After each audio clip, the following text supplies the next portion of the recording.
Hello, my name is Nujum, and this is another card review. This would probably be part 5 or part 4.5. I've not quite decided how the naming system works, but these are all of the other cards I've still not reviewed. Starting... oh god. I just noticed Ronin Ram. The Ram Wrangler is a card. I guess I'll have to work on the annotations for this one. No, I'll just make the annotations normal. Click on Wrangler if you're looking for a Ram Wrangler. Ronin is its own card. I can't believe I messed that up. Anyways, click on whichever card you want, and I'll see you on that card.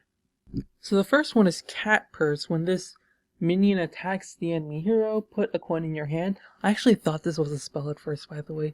So it's 2 mana 2/2, which kind of says everything. The thing about 2 mana cards is that they've always been insane. Like, there's a lot of really crazy 2 mana 2/2, not 2/2s, but like 3/2 with an upside, 2/3 with an upside. You know, Gilbin Stalker is crazy, Knife Juggler is crazy. And this one has potential to be crazy because the rogue is so good with coin, with 0 mana spells in general, rather. But getting this guy to actually attack is hard, and so no one's gonna play it, frankly. Like, even people who want to put it in a fun deck, they're not gonna play it because it's impossible to protect. And it's just not. There's the getting the coin. While it's an interesting concept, it's just not worth trying to get this minion out on, like, maybe even turn 5 behind a taunt and then trying to attack. Because the coin by itself is not a big enough advantage for a rogue when you can just put in backstab. Ice Howl, woo, spooky, 9 mana 10/10, charge, but it can't attack heroes. So this is a weird control card. I like the mechanic of can't attack heroes, because it makes it strictly control, no combo. But the thing is, there's already so many good 9 mana cards that I think it's just not going to see play by virtue that it's unexciting. That's really all there is to it. There's so many more fun cards. Alexstrasza, Ragnaros, even bloody Emperor Thaurissan is more exciting than this guy. And if you do get this legendary, hey, play it in every deck you own. Why not? You know, it's fun. It's a good control card. It's gonna at least like 2 for 1, if not 3 for 1. Because there's no other card other than like Deathwing that has these stats specifically. So it's gonna be a lot of fun to hit things with Ice Howl. It's just not as fun as the other 9 mana cards, unfortunately. Healing Wave. Exactly what would enable a control shaman, as it turns out. 3 mana restore 7 health. However, if you win the Joust, as people have been calling it, which is the reveal a minion mechanic, if yours costs more, restore 14. Whoa, crazy. You heal 14 in 1 turn, and you don't have to pay 9 mana like Tree of Life, right? It's obviously a really strong card if you can get Joust off it. If not, 7 health isn't that bad. It's just that, again, like I said with Flash Heal, it's just not... You never want to be playing cards that just restore health, unless you're just really in like the Mega Stall deck. And it's possible that if you're using the Joust mechanic, you put in Giants, and you try to work off that Mega Stall deck. But I'm just not expecting anything of it, because though it's cool, it's powerful, it's just not going to see play, because people don't play cards that just heal. It's just too narrow. Ooh, here's the fun one. The Dread Steed, probably the title of the video, because this is the one I'm really excited for. Infinite value, but a bad tempo play. This is a card that you really don't want to be playing on turn 4, because on turn 4 you can play so many better tempo cards. But at the same time, the earlier you play it, the better the value of this card is. Like, the thing about Dreadsteed is that it collects a lot of power over time. If you don't know, 4 mana 1/1, if you're like turned around for some reason, Death Rattle, summon another Dreadsteed, and obviously that's infinite value. So you can Void Caller it forever, you can Shadow Flame it with Power Overwhelming forever. And Warlock has a lot of ways to kill their own demons. Like, they have Sacrificial Pact. This might make Sacrificial Pact somewhat playable, you know? Restore 5 health with 0 mana, because Dreadsteed's OP, you know?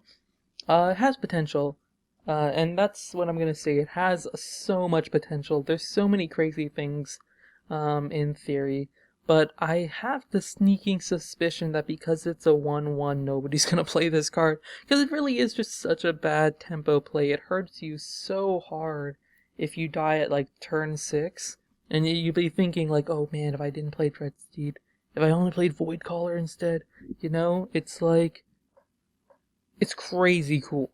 It's crazy cool, and I have so much want of this card to be amazing. And I look at it and I'm like, but is it good? Is it like the new Doctor Boom? Not Doctor Boom even, but like the new OPOP card? Like what was that card from Blackrock Mountain that everyone thought sucked, and then there was a deck around it? Grim Patron. Don't know why I couldn't remember that. Is this the new Grim Patron that's secretly OP? Because now we can put all of these minion synergies, like maybe Zoo runs this with their abusive sergeant and their defenders of Argus, and you always have a target that's OP. Except you could have just played Spectral Spider, and it wouldn't have been that much worse, frankly. Dreadsteed is an insanely cool card, and I can't wait for it to see play. I just know it's going to be kind of weak and underwhelming because it needs to collect value over time.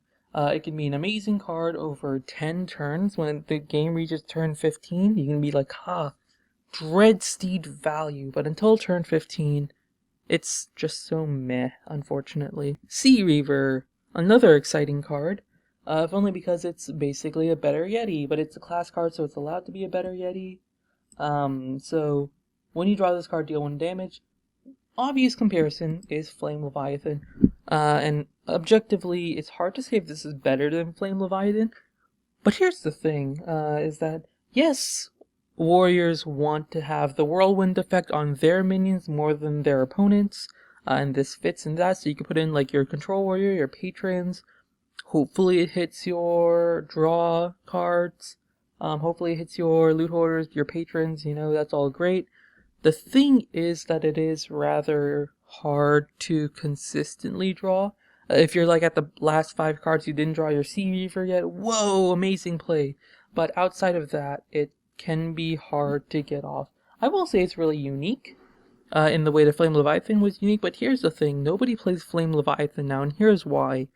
When you draw Sea Reaver and accidentally kill your own Warsung commander, when you accidentally kill your own Frothing Berserker, it's gonna feel so bad because you lost the game, basically. You lost the game because you're killing your own stuff, and that's gonna suck so bad. And that's really why people just stopped playing Flame Leviathan. Flame Leviathan was such a fun card. It really was such a fun card. But the thing is, there'd be turns where you had like 3 mechs on the board. Flame Leviathan comes out, kills both of them. Flame Leviathan comes out when you're at 2 health versus Hunter. You're like 1 draw away. Flame Leviathan kills you. Like, it just adds insult to injury, and you're just like, God damn, why did I put this card in? And that turns out to happen more often than Flame Leviathan is good. So nobody plays Flame Leviathan, and in turn, no one's gonna play Sea Reaver because it really sucks having your stuff die. Admittedly, Flame Leviathan doesn't really have a control mage, which would be an ideal fit. Something that runs Flame Strike and maybe even Blizzard and like just removal, and we just end the game with off Antonitis combos. There's nothing like that for Flame Leviathan, whereas there is like something like that for Sea Reaver. I'm still not expecting much more out of Sea Reaver, frankly.